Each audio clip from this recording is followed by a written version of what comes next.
Ok. Y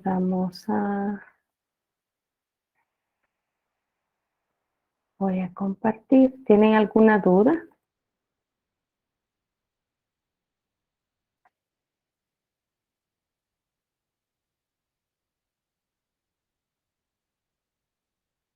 Bueno, en este laboratorio, jóvenes, vamos a desarrollar lo que son los parte de los niveles de organización de la materia viva. Si ustedes se fijan, la subproblemática 4 trata en parte ese respecto y hemos ido como desarrollando esos niveles, ¿verdad? Entonces, el objetivo en parte es como apoyo para que ustedes puedan comprender más con respecto a estos niveles, quiénes conforman los niveles o cómo se van formando los niveles superiores. Así, en ese sentido, si ustedes ven este objetivo final, ¿verdad? Hay que establecer cuál es la relación entre los diferentes niveles de organización de la materia, ¿verdad? Ver cómo están relacionados estructural y funcionalmente que los tejidos, los órganos, los sistemas y saliendo a los niveles ecológicos también. Y vamos a enfatizar o vamos a detallar sobre cierto nivel, ¿verdad? Que ya lo vamos a ver más adelante, pero ustedes pueden ver que el objetivo era que desarrolláramos mejor ciertos niveles, como son los organismos unicelulares y de los multicelulares, ¿verdad? Cuáles son las estructuras que forman la célula y ciertos organelos, ¿verdad? Recordando que, pues, que tanto el reino animal y el reino vegetal son células eucariotas, ¿verdad? Por tanto, son similares, ¿verdad? Muy bien. Veamos entonces la primera actividad. La primera actividad trata sobre que hagamos esa integración de los niveles de la materia. Entonces, se les pedía que ustedes pudieran hacer ese como esquema, nombrando los niveles de la materia y poniendo ejemplos. Entonces, no sé quién quisiera participar para que nos diga lo que investigó.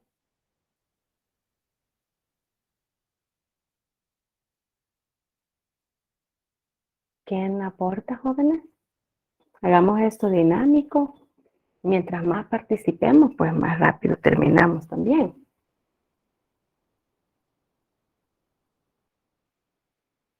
¿A quién le gustaría decir los diferentes niveles de la materia viva? Vamos, díganos. No puedo ver yo quién levantó la mano, pero puede decirnos. Gracias, licenciada. Según lo que investigué y también en el video lo mencionan en una parte, mencionan desde el nivel celular, el tejido, el nivel de órgano y el nivel de organismo. Pero le quería hacer una pregunta. Si no mal recuerdo, en biología nosotros vimos que empezaba con el nivel químico. Del nivel químico pasaba al nivel celular, después el nivel de tejido, órgano y organismo. En este caso, ¿siempre empezaría con el nivel químico o empezaría con el nivel celular? Porque en el video empiezan desde el nivel celular. Entonces, no estaría muy segura ahí. Uy, pero alguien pudiera decir, no vio nadie el nivel atómico en el video. Es que veamos, ¿quién levantó la mano? Puede decirnos.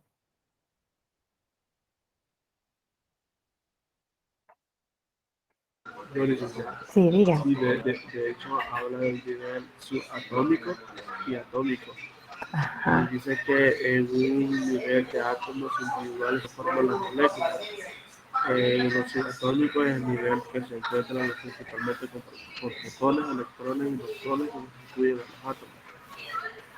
Así es. O sea, no es de que podamos decidir si hay un nivel o no hay, porque esos niveles tienen que estar. Si ustedes ven, es como una pirámide, ¿verdad? Entonces, está el primer peldaño que lo lleva al segundo. Si no está el primer peldaño, ¿cómo vamos a llegar al segundo? Entonces, esos niveles siempre tienen que estar. Esa es la idea, ¿verdad? Que en este laboratorio comprendamos todos los niveles que hay, que sí ya los habíamos visto, ¿verdad? Como dijo la compañera. Entonces, siempre tenemos el primer nivel, el nivel más simple, ¿verdad? De hecho, aquí en el marco teórico habla sobre que el primer nivel lo forman los átomos, pero que los átomos están compuestos por protones, electrones y neutrones que forman un nivel subatómico. Entonces, el nivel subatómico es el que está abajo de los átomos, ¿verdad? Eh, Entendiendo entonces, ¿verdad? Que los protones, electrones y neutrones constituyen los átomos, ¿verdad? Y que los átomos individuales, al unirse, forman el siguiente nivel, que son las moléculas, ¿verdad? Y este nivel molecular entonces ya está formado por moléculas más complejas, que son macromoléculas, que ahí es donde están los carbohidratos, los lípidos, las proteínas y los ácidos nucleicos. Aquí ya estamos hablando de una serie mayor de átomos unidos, una cantidad mayor de átomos unidos. Ahora, como pedía ejemplos, ¿quién pudiera dar ejemplos de estos dos niveles?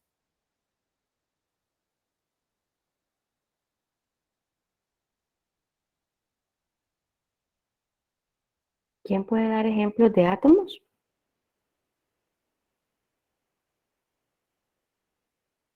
y de moléculas? Vamos, díganos. Puede ser el agua, los moléculas del agua, H2O. Ajá, es molécula de agua, muy bien. Ese es un ejemplo molecular. ¿Y de átomo?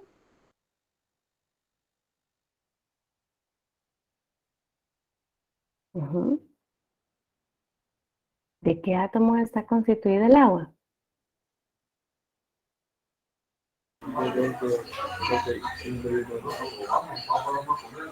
Perdón, de dos de hidrógeno y uno de oxígeno.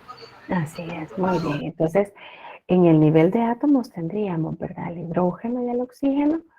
Y ya en el nivel molecular estamos hablando del agua, ¿verdad? Aunque el agua es una molécula pequeña ya comparada con macromoléculas, ¿verdad? Como los carbohidratos, donde está la glucosa, los lípidos, donde están los ácidos grasos, el colesterol, los fosfolípidos, o las proteínas o los ácidos nucleicos. Aquí ya estamos hablando de moléculas mucho más grandes, por eso son macromoléculas. Ahora, el siguiente nivel, al unir las macromoléculas, ya se forma el siguiente nivel en donde encontramos una propiedad que es la vida, ¿verdad? Es decir, que las macromoléculas se unen y se forma la célula. Y la célula, ¿verdad? Es la base de la vida, ¿verdad? Por eso es que la teoría celular establece, ¿verdad? Que todos los organismos vivos están compuestos por una o más células. Es así que pueden haber organismos unicelulares y organismos multicelulares, ¿verdad? Si son organismos unicelulares, pues están compuestos solo por una célula, que vamos a ver dos de ellos en el laboratorio, ¿verdad? Y hay organismos multicelulares, es decir, que están compuestos por una gran cantidad de células. Ahora, las células pueden ser de estos dos tipos, las procariotas y las eucariotas, ¿verdad? Entonces,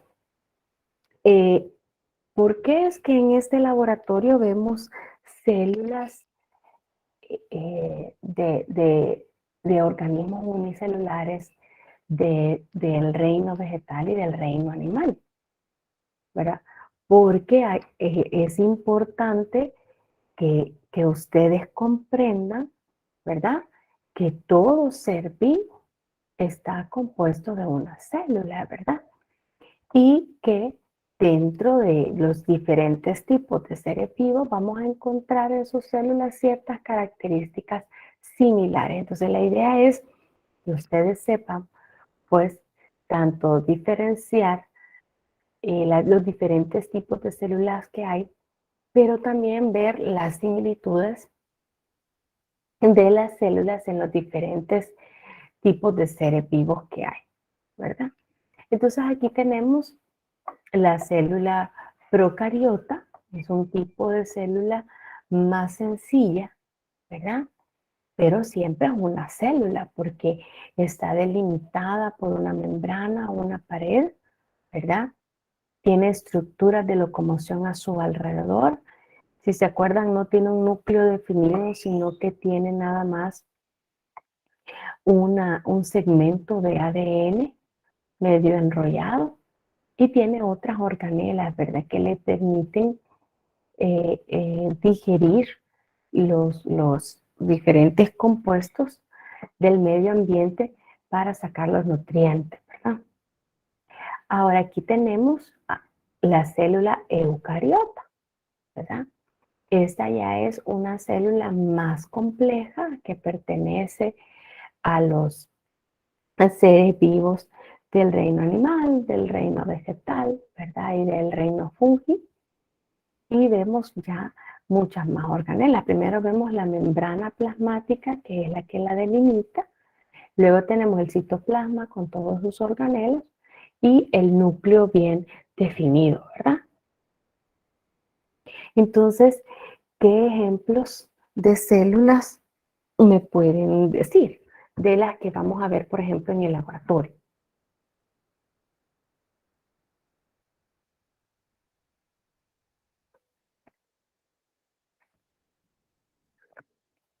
Pueden participar, jóvenes, sin pena.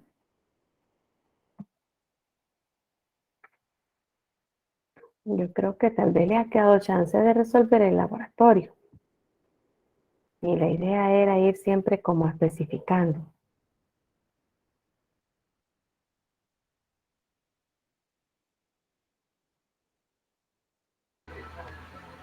No son los neoplastos. Los, Neoplastos. los leucoplastos. ¿Qué son Neoplastos qué son los plastos? son orgánulos Ajá. presentes en las células de las plantas, de las Muy algas. bien, muy bien, muy bien.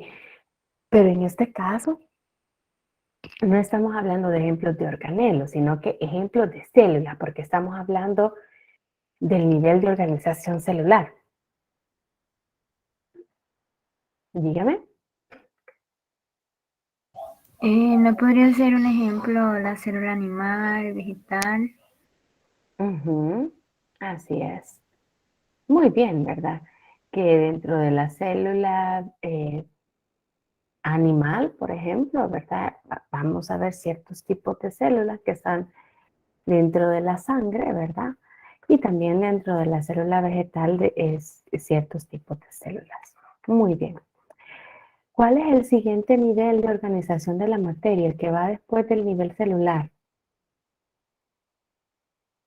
El nivel de tejido. Muy bien, el nivel de tejidos, ¿verdad? Entonces las células vivas en organismos vertebrados se organizan en distintos tejidos. El conectivo, el epitelial, el muscular y el nervioso. Para este laboratorio todavía no hemos visto los tejidos, ¿verdad? Pero ya a partir de la guía 19 de la subproblemática 4 vamos a ver en detalle estos tejidos. Dígame, ¿quién levantó la mano? Buenos días, licenciada. Sí, Soy buena tía. ¿Me puede tocar la asistencia, por favor? Perdón, ¿me dijo su nombre? Camila Guevara. Ah, ok. Ok, sí, ahorita yo le pongo, sí, Muchas la gracias. asistente.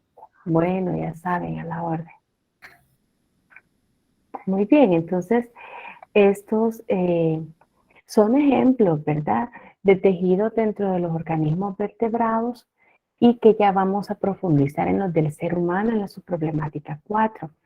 Acordémonos que los tejidos son células con funciones similares que se agrupan para, como les digo, realizar sus actividades.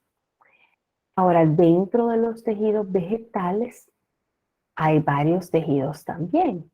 Y en vista, ¿verdad?, que estos no los vamos a desarrollar en la subproblemática 4, pero como queremos esa relación, ¿verdad?, que ustedes comprendan cómo en los distintos seres vivos hay similitudes, ¿verdad? Entonces, aquí en este caso del reino vegetal, las células forman también tejidos. Está el de tejido dérmico, el vascular y el meristemo fundamental, que son los tejidos que nosotros vamos a profundizar, ¿verdad? El tejido dérmico o epidérmico es el tejido protector vivo.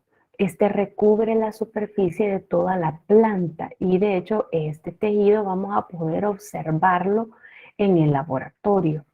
El tejido epidérmico, ¿verdad?, que estaría en la superficie, por ejemplo, de las hojas. Y luego tenemos el tejido vascular o el tejido conductor, que es el encargado de conducir los nutrientes necesarios entre los diferentes elementos. Entonces, aún en los vegetales tenemos el tejido conductor y luego tenemos el meristemo, que es el tejido responsable del crecimiento vegetal. Aquí tenemos un poquito más de detalle que el tejido dérmico, como ya dijimos, es el que le da la cubierta externa particular a cada planta y está encargado de la protección. Y también a través de él se vincula el mantenimiento de gases y agua. Ustedes pueden ver aquí en la imagen, a lo largo del laboratorio también se hablaron de estas celulitas que se encuentran en el tejido dérmico en la cara inferior de las hojas y estas celulitas se llaman estomas. Si ustedes ven, estas son células que alternan entre abierto y cerrado. Aquí las vemos abiertas, aquí está cerrado, miren. Entonces estas células alternan entre abierto y cerrado. Estos son poros, ¿verdad? Cuando estas se abren, permiten el intercambio de CO2 y oxígeno. Acuérdense que el tejido vegetal, como realiza la fotosíntesis, él absorbe o toma el CO2 del ambiente y libera oxígeno.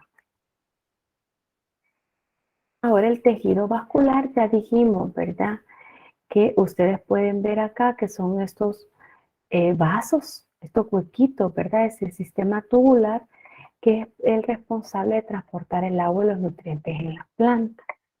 Y el tejido fundamental, que es lo que está entre el dérmico y el vascular. El tejido fundamental es el más abundante de la planta y es el responsable de fabricar los nutrientes, de dar sostén a la planta y ocupar los espacios entre los otros tejidos. Muy bien. Ahora, ¿cuál es el nivel que sigue a los tejidos, jóvenes? ¿Qué nivel vemos después de tejidos? Al unirse los tejidos, ¿estos qué forman? El nivel orgánico. Un órgano. Exacto, forman un órgano, ¿verdad? Muy bien, forman órganos. Y estos órganos están agrupados en sistemas de órganos, ¿verdad? Y cuando ya hay los diferentes sistemas de órganos unidos, pues se forma el organismo, ¿verdad? Entonces, en el reino animal, vemos aquí secuencia de niveles. Aquí vemos una célula que es una fibra muscular. Vemos que al unir las células forman el tejido vascular, que este tejido muscular junto con otros tejidos, por ejemplo con tejido conjuntivo y tejido adiposo, forman un órgano, que estamos hablando de un músculo. Y todos los órganos con este tejido muscular que tienen la misma función llegan a ser el sistema muscular, que aquí estamos hablando quizás como de unos 600 músculos que tiene una persona. Ahora, así como el sistema o aparato muscular, hay sistema renal, hay sistema digestivo, ¿verdad? Está el sistema reproductor, el sistema inmunitario, ¿verdad? Y cuando unimos todos los sistemas, pues forman un organismo, un ser vivo, ¿verdad? Ahora, en el reino vegetal, tenemos también, ¿verdad? Por ejemplo, la célula epidérmica, que es parte del tejido epidérmico vegetal, y que los tejidos llegan a formar distintos órganos. Dentro de los órganos vegetales está, por ejemplo, la raíz, el tallo, las flores, los frutos, las semillas, y al unirse, ¿verdad? Estos órganos forman un organismo, ¿verdad? Entonces, ese es el siguiente nivel de la materia, ¿verdad? Ahí teníamos órgano, después va sistema de órganos, después va organismo, ¿verdad? Ahora, cuando nos salimos a los niveles de organización ecológica, son los niveles que van después del organismo. Entonces, hasta este punto, nosotros hemos llegado hasta acá, hasta organismo, ¿verdad? O individuo, el individuo completo. Sin embargo, ¿tienen alguna duda? Sin embargo, los organismos vivos también se agrupan, ¿verdad?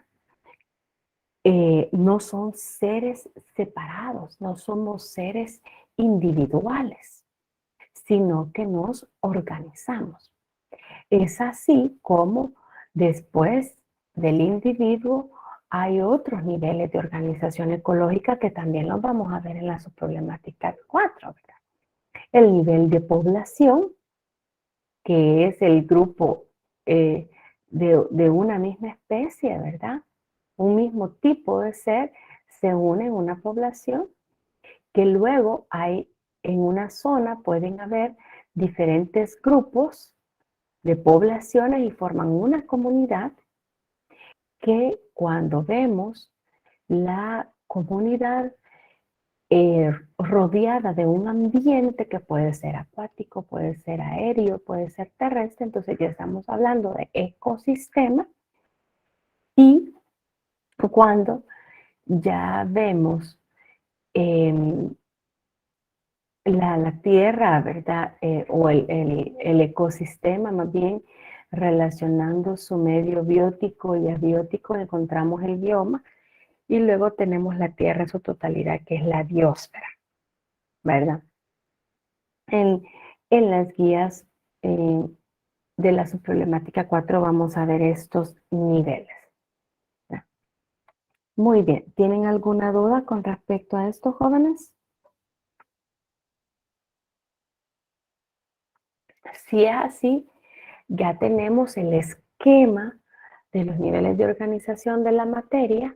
Entonces ahora vamos a dar inicio a las prácticas y vamos a iniciar viendo organismos unicelulares. Entonces vimos en el laboratorio, se vieron dos organismos unicelulares. El primer organismo es este que tenemos acá, que es el paramecium, ¿verdad? Ahora, ustedes pudieron investigar cuál es el nombre de las estructuras de locomoción o movimiento del paramecium.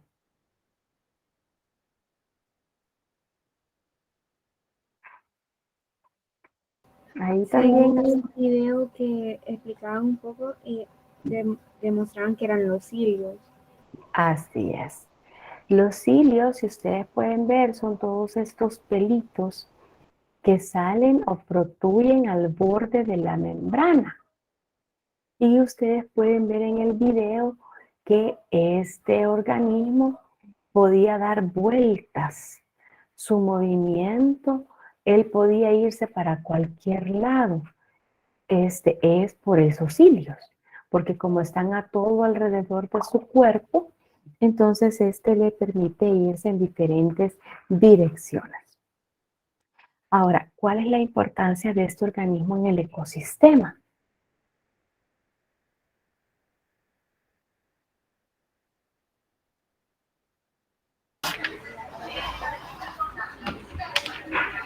Díganme.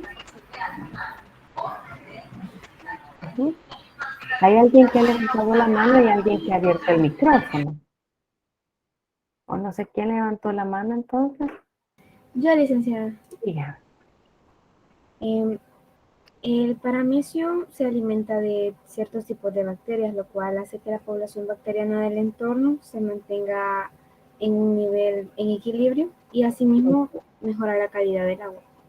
Ujú. Entonces, este se encarga de degradar bacterias patógenas,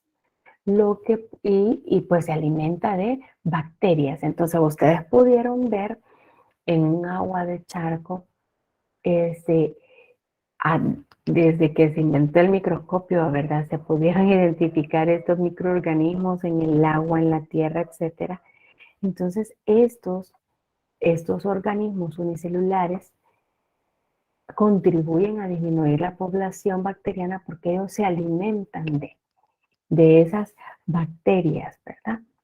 A veces se utilizan estos organismos en ciertos lugares para ayudar a descontaminar el agua. Y luego que son de los degradadores, o sí, degradadores, es parte de la, de la vida en la tierra, ¿verdad? Depende de que toda la materia muerta sea degradada para que la materia prima, ¿verdad?, pueda ser utilizada.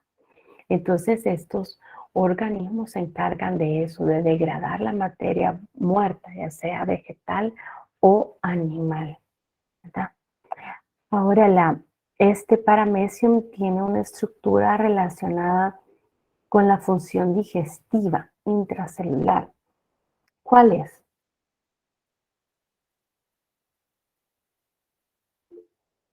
Díganos. La vacuola digestiva. Así es la vacuola digestiva, ¿verdad? Es una organela que está relacionada con la digestión, ¿verdad? Es como que lo identifica, ¿verdad? Los cilios y la vacuola digestiva. Cuando estamos hablando de eso o cuando vemos eso en el microorganismo, estamos hablando en este caso de paramecium. Claro que de vida libre, este tipo de organismos pues son muchos más, no solo estos dos que hemos visto aquí en el laboratorio, ¿verdad? Hay muchos más. Ahora, el otro organismo unicelular que se vio en el laboratorio fue la euglena. ¿Cuál es la estructura de locomoción de la euglena?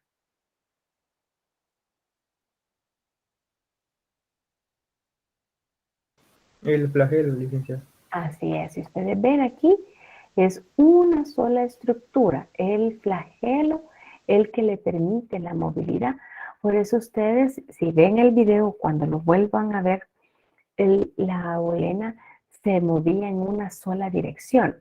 Tenía un movimiento más como de proyección hacia adelante. No era tanto que podía cambiar o dar vueltas a los lados. Ahora siempre, ¿cuál es la importancia de este organismo en el ecosistema?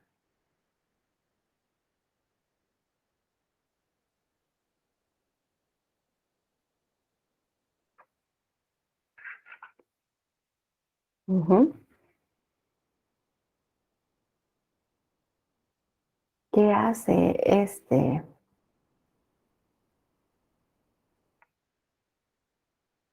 organismo? ¿Qué organelo tiene? Ujú. Díganos. Podría ser que ayude a realizar la fotosíntesis, o también realiza la fotosíntesis.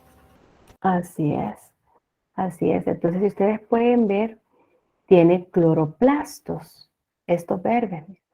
Entonces, es un organismo fotosintético y siempre la fotosíntesis contribuye con oxígeno al ambiente. ¿Qué más? ¿Qué otra función?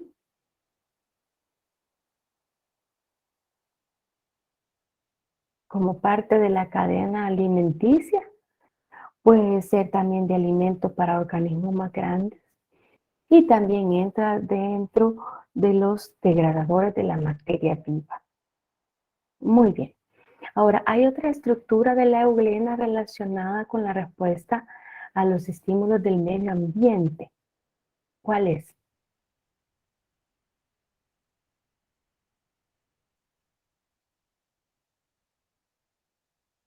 La mancha ocular.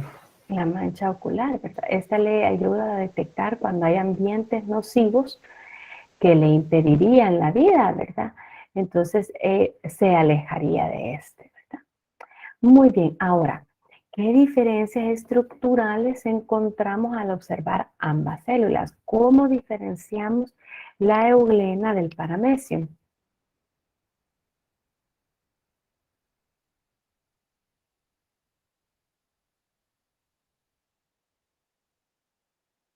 Jóvenes, ¿quién nos pudiera decir en qué cosas se ven la diferencia?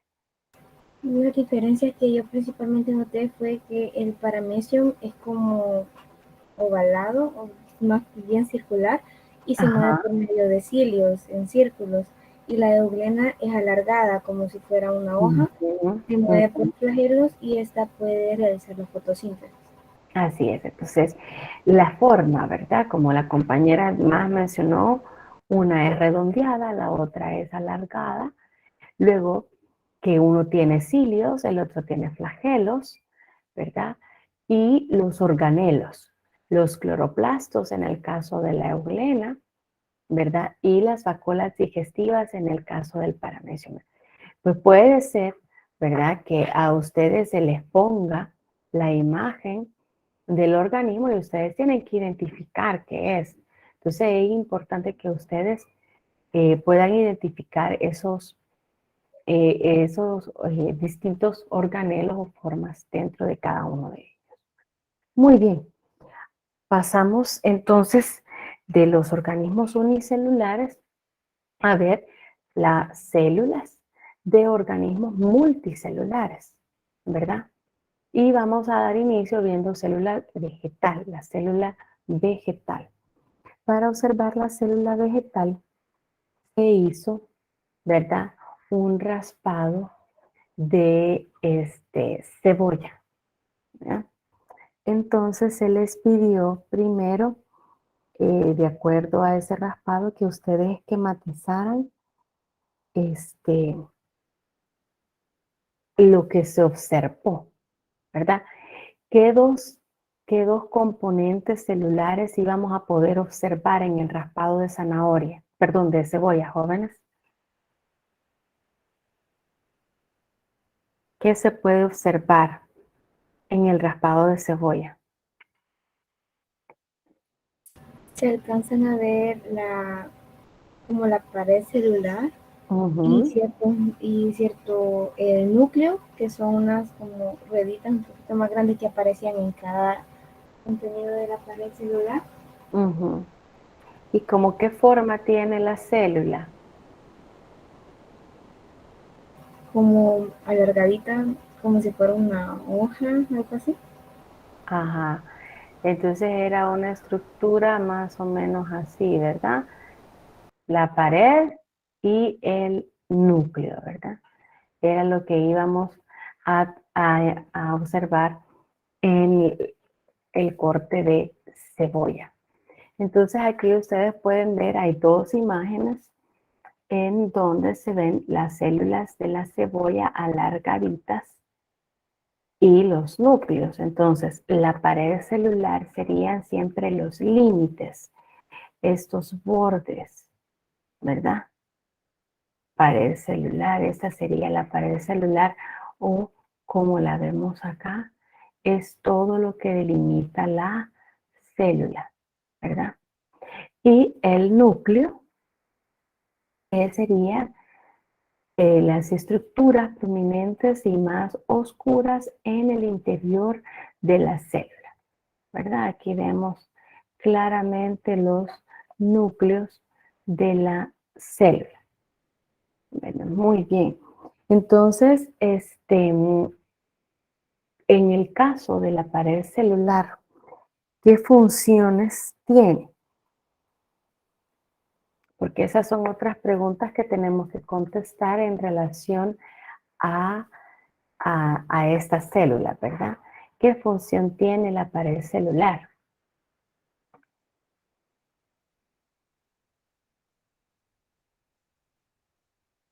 ¿Quién nos puede decir?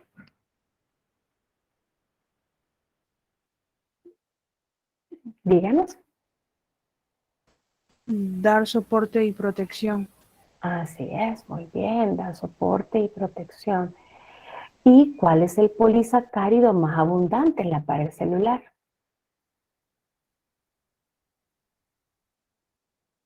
La celulosa. Así es, la celulosa, ¿verdad? Vean ustedes que eso la diferencia, por tanto, ¿verdad? De la membrana celular, ¿verdad?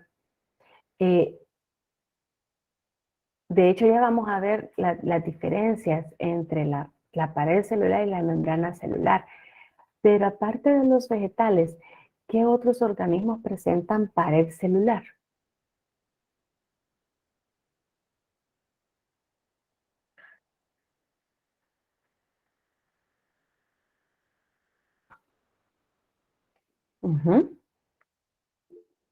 Díganos.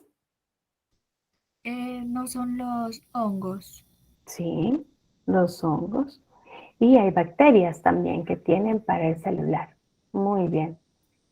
Ahora tiene, como dijimos que el polisacárido más abundante de la pared celular es la celulosa, ¿verdad? ¿Tiene importancia la celulosa en la dieta de los salvadoreños? ¿Sí, no? ¿Y por qué? ¿Quién nos puede decir?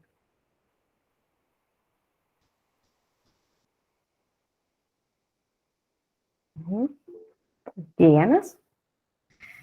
Pues yo creería que es no, porque la celulosa en la dieta afecta a la digestión de la energía. No podemos obtener energía de la celulosa. Ujú. Muy bien, gracias. ¿Hay alguien más que levantó la mano?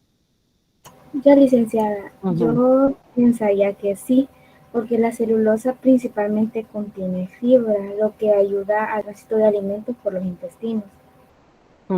Así es. Entonces, aunque no podemos obtener energía de la celulosa, pero sí tiene importancia porque es lo que nos da la fibra.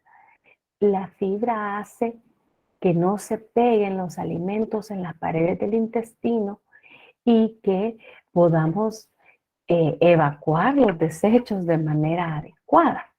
Entonces, por eso es importante consumir los vegetales junto con la fibra, ¿verdad? Inclusive a veces se hacen jugos de frutas eh, y entonces ahí prácticamente le estamos quitando la fibra de la fruta.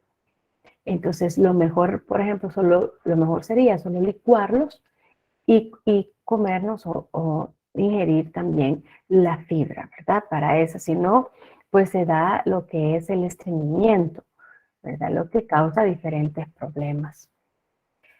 Ahora, en relación a las diferencias entre la pared celular y la membrana celular, podemos ver que la pared celular tiene tres partes, la pared primaria, la secundaria y una línea media. y tiene una alta porción de celulosa.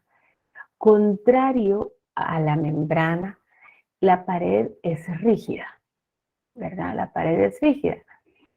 Y pues vemos esta rigidez en las hojas, en los tallos, etc. ¿Cuál es la función de la pared? Pues protege el contenido de la célula y le da rigidez, pero también es la mediadora de las relaciones de la célula con su entorno. Ustedes vieron en el video pasado, en el de la ósmosis, que a través de la pared fluye agua, por ejemplo, por los canales de agua. Entonces, la pared siempre va a ser una mediadora de contacto entre el interior y el exterior de la célula. Le da un compartimiento, le da un espacio definido, ¿verdad? Y en hongos y plantas, pues define su estructura. Le da soporte a los tejidos y muchas más partes de la célula. En el caso de la membrana celular, acuérdense que es una bicapa lipídica de 3 moléculas de fosfolípidos, colesterol y glucolípidos, y es flexible, ¿verdad? Entonces su función también es de protección. Le da a la célula un entorno estable, es decir, que ella impide el paso de sustancias que le pueden dañar o que le pueden dar inestabilidad, ¿verdad? Transporta nutrientes al interior de las células, saca sustancias de la célula, ¿verdad? Y también tiene proteínas que son los que les permiten, pues, el interaccionar con otras células. Ahora, la membrana celular no le da la forma a la célula, ¿verdad? Ya vimos que la forma se la da el citoesqueleto, que ya son otros componentes que están dentro del citoplasma, ¿verdad? Muy bien, ¿tienen alguna duda o va quedando claro?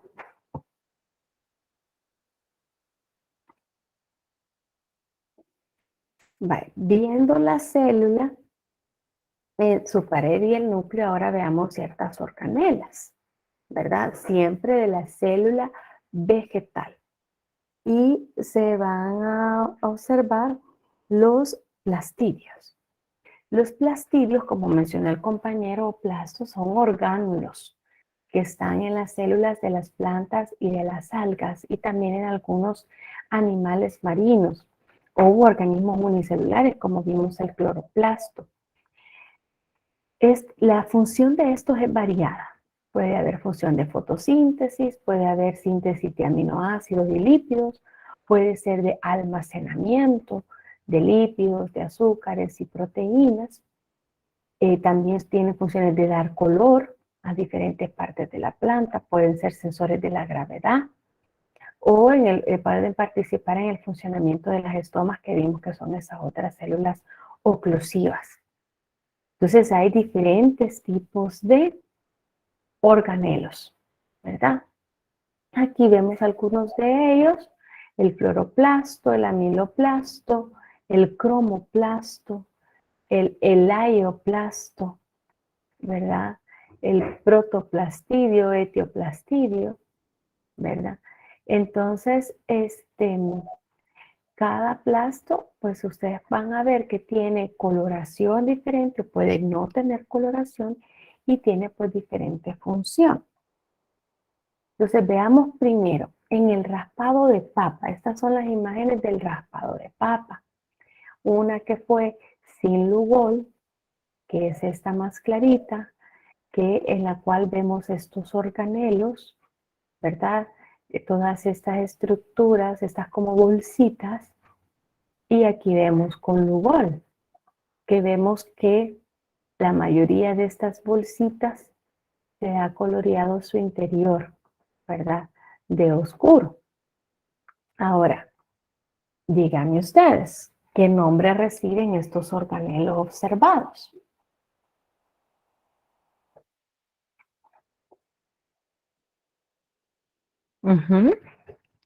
¿Cómo se llaman? podría ser que son los leucoplastos. Son los leucoplastos. Sí, así es, son leucoplastos. ¿Y qué pigmentos predominan en estos plastidios? Participemos, jóvenes, solo los mismos compañeritos participan.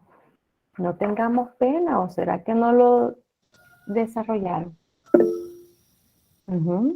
Dígame. Una pigmentación más oscura. Pero ¿por qué tiene pigmento oscuro? Porque Vamos. se le agregó Lugol. Se le agregó Lugol. Muy bien.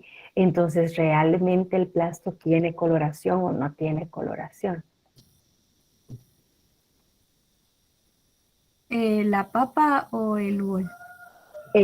No, el Lugol sí tiene coloración. Estamos hablando del plastidio, el leucoplasto. ¿Tiene coloración o no? No tiene. No tiene. Oye, Exacto, Un color. no tiene coloración, ¿verdad? Muy bien. Entonces, este no tiene pigmentos. ¿Y qué función desempeñan los leucoplastos? Almacén de proteínas. Almacenamiento. En este caso, ¿qué almacena? Estamos en la papa, El almidón. el almidón. Entonces, si el plasto almacena el almidón, ¿cómo se llama? ¿Pudieron investigar eso? ¿Cómo se llama? Serían los amiloplastos. Amiloplastos. Muy bien. Entonces, los leucoplastos son plastos que no tienen color, no tienen pigmento y cuya principal función es la de almacenamiento. Entonces, ahí están los amiloplastos, oleoplastos, lipoplastos y proteinoplastos. Entonces, los amiloplastos pues almacenan el almidón. Los oleo, que viene de grasa, y lipo, ellos almacenan lípidos. Y los proteinoplastos almacenan proteínas. Entonces son plastos cuya función es el almacenamiento, pero no tienen color, ¿no? ¿Verdad? Son los leucoplastos. Ahora veamos en el raspado de zanahoria qué organelos se pudieron observar en el raspado de zanahoria. Cromoplastos. Los cromoplastos, así es, los cromoplastos. Cromo viene de color, ¿verdad? Entonces, esos sí ya tienen pigmentos. ¿Qué pigmentos son los que están en estos cromoplastos de la zanahoria?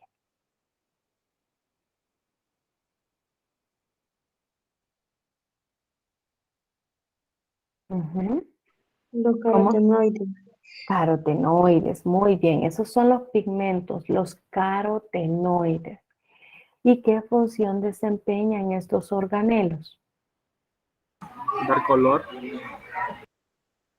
Da color, al vegetal. ¿Y de qué le sirve que le dé color al vegetal?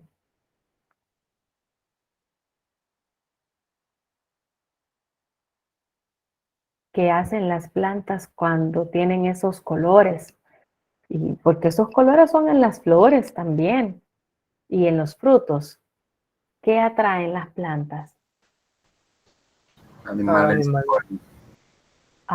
Animales polinizadores, muy bien, que pueden ser insectos, ¿verdad? Que así los atraen y así ellos diseminan su semilla, ¿verdad? Se polinizan, muy bien. Ahora, en el caso del ser humano, ¿para qué sirven los carotenoides? Será para adquirir vitaminas, tipo de fuente de energía. Ajá. Y en el caso de la zanahoria, la vitamina, ¿cuál es la que se puede formar? ¿Qué vitamina es? Sería la vitamina A. Así es, la vitamina A, ¿verdad? Que ayuda a la visión. Muy bien. Licenciada, una pregunta. Yo busqué los carotenos actúan como antioxidantes en el ser humano principalmente. Es que a todos estos organelos que tienen esta pigmentación, que ya vamos a ver que puede ser roja, naranja o amarilla, tienen antioxidantes. Por eso es que el tomate, ustedes ya lo han escuchado, que es antioxidante, y si ustedes ahora hasta están más comunes, los chiles que no son verdes, sino que hay amarillos y hay rojos, es porque tienen estos cromoplastos, ¿verdad? Tienen estos pigmentos y son eso, antioxidantes. Así es. Entonces los cromoplastos son organelos que tienen pigmentos carotenoides en su interior y que pueden ser amarillo, rojo o naranja y que le dan color a la estructura en donde se encuentran. Entonces son abundantes en flores, en frutos, en hojas viejas, en algunas raíces. Ustedes pueden ver la cúrcuma, el jengibre, que son raíces que en su interior son amarillas o anaranjadas, ¿verdad? Entonces, una función sería traer animales polinizadores, ¿verdad? Para dispersar las semillas. Y el ser humano, pues, que obtiene los beneficios, tanto como la ingesta de nutrientes o de vitaminas o como de antioxidantes. Entonces aquí hay una imagen en donde se puede ver, pues es una imagen a mayor aumento, es una imagen que está bien coloreada, en donde se pueden identificar los organelos en el interior de la célula, ¿verdad? Muy bien. Ahora, hay otro organelo que pudimos ver en la preparación de la hidrila verticillata. ¿Cómo se llaman esos organelos observados? Cloroplastos.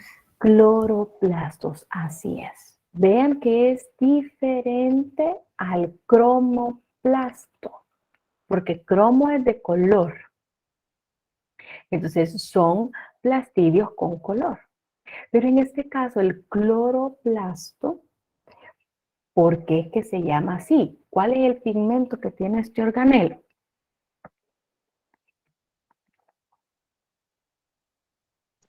Clorofila. Es la clorofila. ¿Y a qué sirve la clorofila? ¿Qué función desempeñan estos organelos? ¿De qué sirve la clorofila?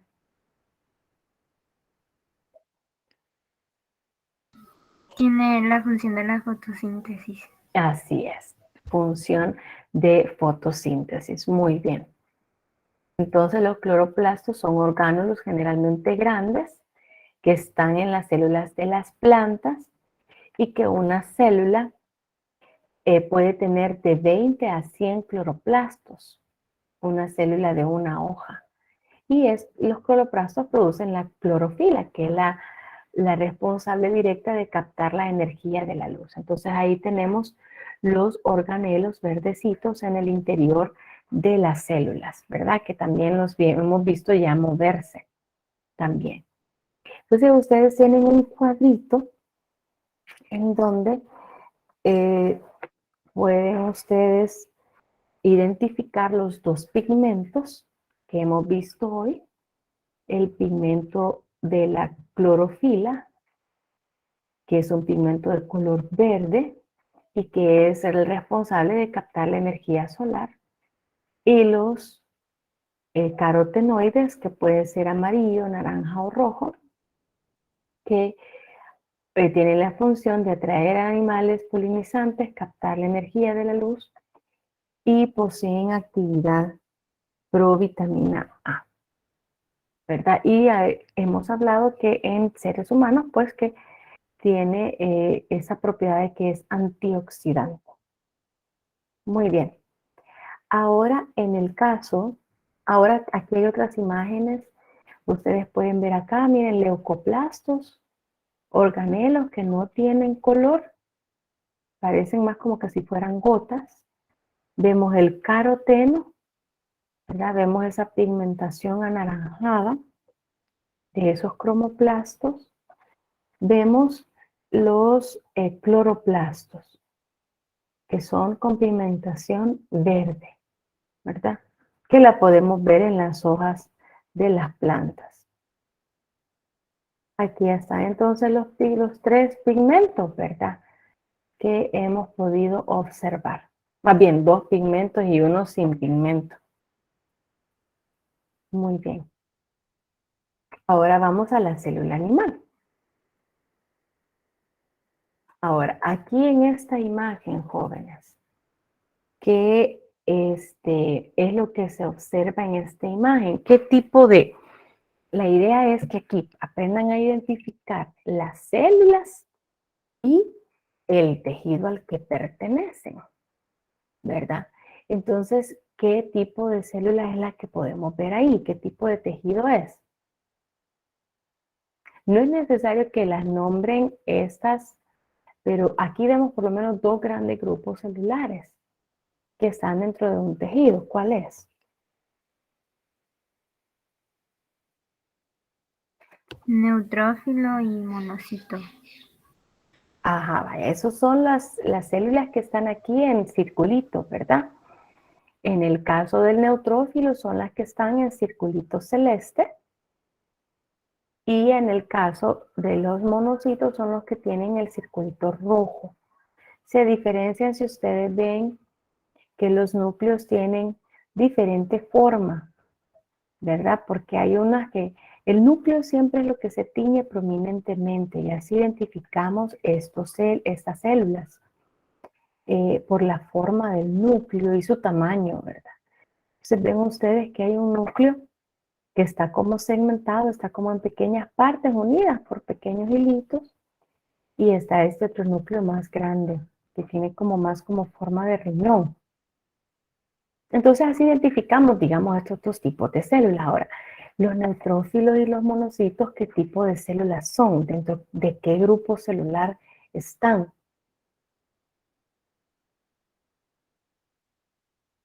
¿Alguien identificó? Ya ustedes ya les han hecho hemograma. ¿Serían en los glóbulos blancos? Son glóbulos blancos, así es, muy bien. Ahora, todas estas otras células que están aquí alrededor de los glóbulos blancos, ¿qué son? Linfocito. ¿Serán linfocitos? Los linfocitos tienen núcleo, fíjense. Y el núcleo siempre se tiñe intensamente. Y estos no tienen núcleo. ¿Podrían ser glóbulos rojos? Esos son glóbulos rojos, así es, así es. Y glóbulos rojos y glóbulos blancos están dentro de ¿qué tejido? ¿Cómo se llama el tejido? De las plaquetas. Plaqueta es la otra célula que está dentro de este tejido, pero en su conjunto, glóbulos rojos, glóbulos blancos y plaquetas, en su conjunto están dentro de un tejido. ¿Cómo se llama ese tejido? Linfático. ¿Linfático? No, los glóbulos blancos son parte del tejido linfático, pero ese es otro tejido. Vascular, mencionó la compañera, por ahí va el nombre. Pero ¿qué es lo que va dentro de los vasos sanguíneos? Ya lo dije. ¿Qué es lo que va? Y vemos, miren, aquí sí hay un linfocito. Miren, este tiene núcleo. Y es un poquito más grande que los glóbulos rojos. Pero se le ve el núcleo. A los glóbulos rojos no se les ve el núcleo porque los glóbulos rojos no tienen núcleo, ¿verdad? Pero ambos son parte del tejido sanguíneo. Ambos son parte del tejido sanguíneo. Entonces, los glóbulos blancos, como el compañero mencionó, son parte del sistema inmunitario del cuerpo. Pero aquí no es que sean parte del tejido linfático. Cuando el glóbulo blanco se va a la linfa o se va a los ganglios, entonces es parte del sistema linfático. Pero aquí, en este caso, el glóbulo blanco es parte del tejido sanguíneo porque va en la sangre. Estos glóbulos blancos ayudan a combatir las infecciones y otras enfermedades. Ellos son, ¿por qué andan en la sangre? Porque de repente cuando hay una infección en determinado lugar del cuerpo, ellas salen del vaso sanguíneo y van al sitio de infección. Ellos son los que actúan contra las bacterias y contra los virus y también en las alergias. Y el glóbulo rojo, su función es transportar el oxígeno a las células, ¿verdad? Que vemos acá que pues son abundantes, son por millones los que van circulando en la sangre. Ya ustedes se han hecho hemograma, lo normal es que tengan a partir de 4.500.000 glóbulos rojos por milímetro cúbico. Muy bien. Entonces, dígame, ¿tiene alguna duda? Yo, licenciada, quería Sí. saber por qué cuando dicen que sus plaquetas están bajas es porque sus glóbulos blancos están malos. A ver, las plaquetas es el otro grupo de células que hay en la sangre, que aquí no se los pusimos porque realmente no se distinguen bien. Para las plaquetas es un conteo diferente. Si usted tiene bajas las plaquetas, es porque tiene bajas las plaquetas. Claro, en un proceso infeccioso pueden verse afectados tanto los glóbulos blancos como las plaquetas. Pero hay procesos en los que solo se ve afectados los glóbulos blancos. O pueden haber otros procesos en los que solo se ve afectado las plaquetas. Entonces, no necesariamente que porque baje uno va a bajar el otro. Las plaquetas Pero se ¿cómo, disminuyen más que todo en dengue. Dígame, dígame. pero cómo voy a hacer cuando tenga las plaquetas con los glóbulos blancos o rojos hacia abajo?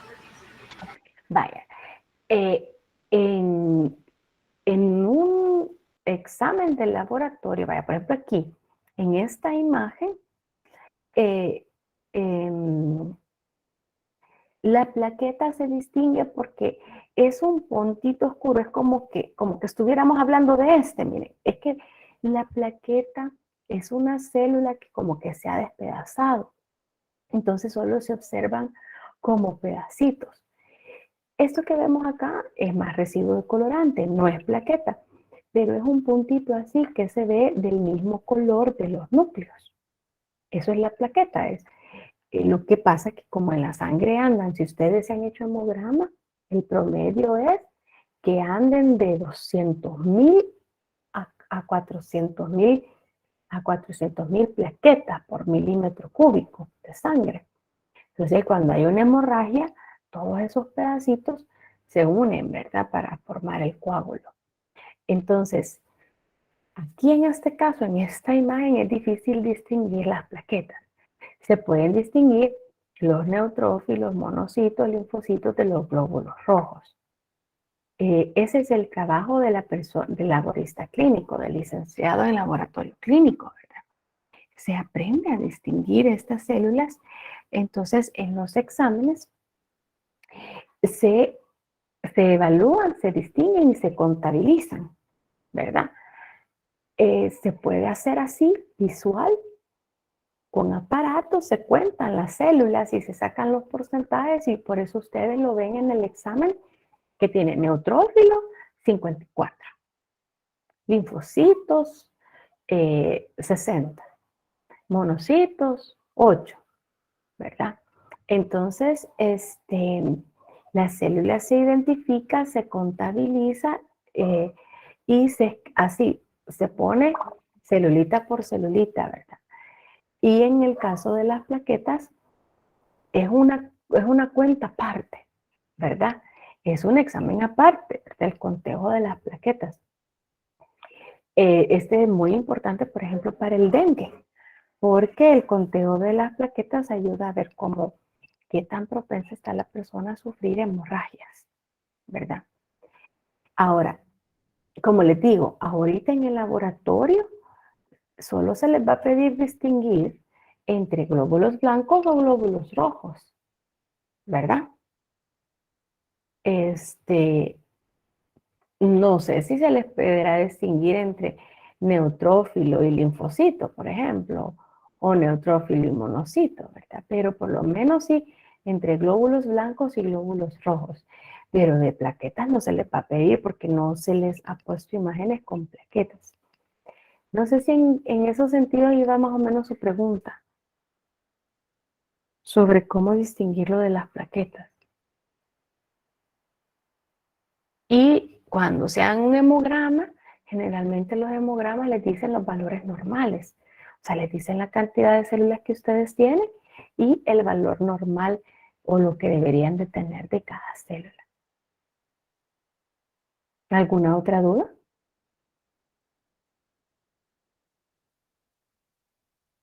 Lo que sí deben de tener claro es lo que está aquí en el cuadro.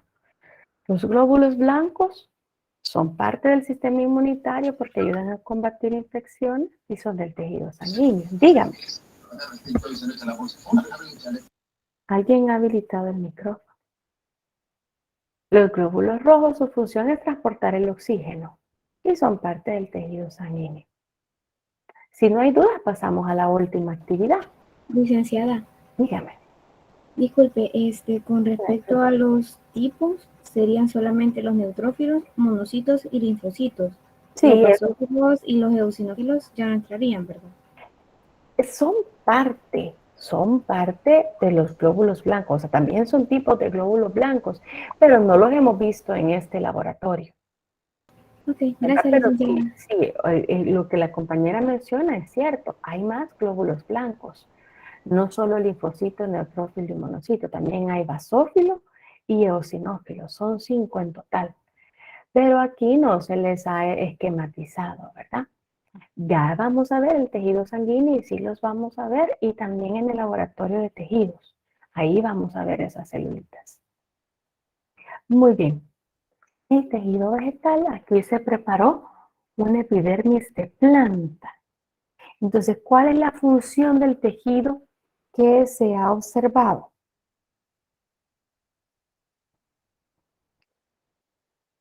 Ya lo mencionamos inclusive ahora, ¿verdad? Tiene como función de protección. Así es, tiene la función principal de protección, ¿verdad? Y también pues le permite como dijimos, el mantenimiento de la comunicación entre el medio externo y la planta, ¿verdad? ¿Cuál es la característica estructural principal que presenta este tejido? Que se encuentra externamente. Se ubica externamente, ¿verdad? En todos los esquemas lo hemos visto que están como en la superficie de las hojas, ¿verdad? Y en el caso, aquí se pueden observar, se observan aquí estas celulitas, que son 2 células que están como de forma circular. En su interior puede haber un hueco o no tenerlo. Estas celulitas son células reniformes asociadas con las células epidérmicas. ¿Cómo se llaman y cuál es su función? Que también ya las mencionamos. Células estomáticas. Ajá. ¿Y cuál es la función de las células estomáticas?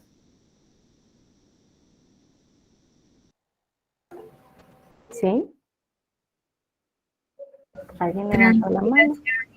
Transpiración y respiración. Ok, así es, transpiración y respiración, así es. Transpiración porque la planta libera, ¿verdad? En ese caso, libera un gas que es el oxígeno, ¿verdad? Y también absorbe lo que es el CO2 para realizar los nutrientes. Entonces aquí tenemos las imágenes más con una mayor ampliación de las células estomáticas. Estas 2 celulitas, miren, esta es una, esta es la otra, y ahí está el huequito entre ellas 2, que son las que le permiten ese intercambio de gases al tejido. Muy bien. Con eso llegamos al final del laboratorio. ¿Tienen alguna duda?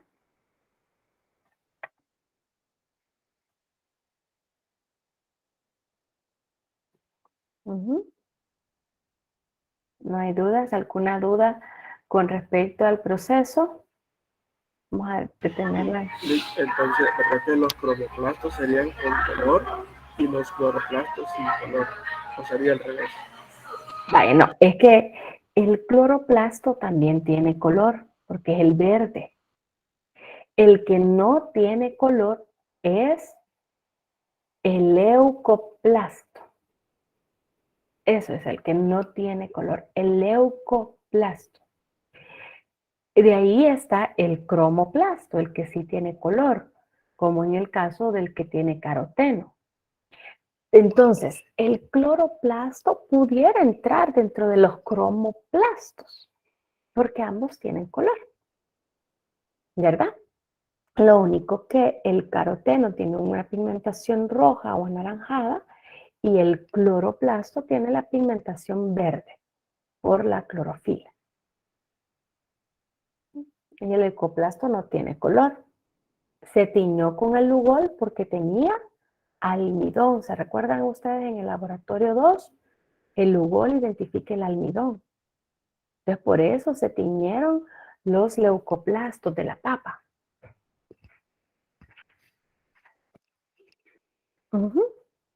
¿Alguna otra consulta? Yo, buenos días, licenciada. Fíjese que cuando estaba pasando lista yo tuve un problema técnico en el que yo no escuchaba nada porque me había conectado el teléfono. Entonces ahorita ya estoy en la computadora porque no sé por qué no escuchaba nada en el teléfono, entonces no escuché cuando me mencionó. Nicole Arias, ¿verdad? Sí, Lick. Ok, ya le puse entonces aquí la asistencia. Está bien. Licenciada, ¿Sí? yo me uní igual unos minutos tarde y ya había pasado lista. Ajá, Saavedra Morales Cadeline, sí, ok. Muchas gracias, licenciada. Sí, no, de nada. Muy bien. Llegamos hasta aquí entonces.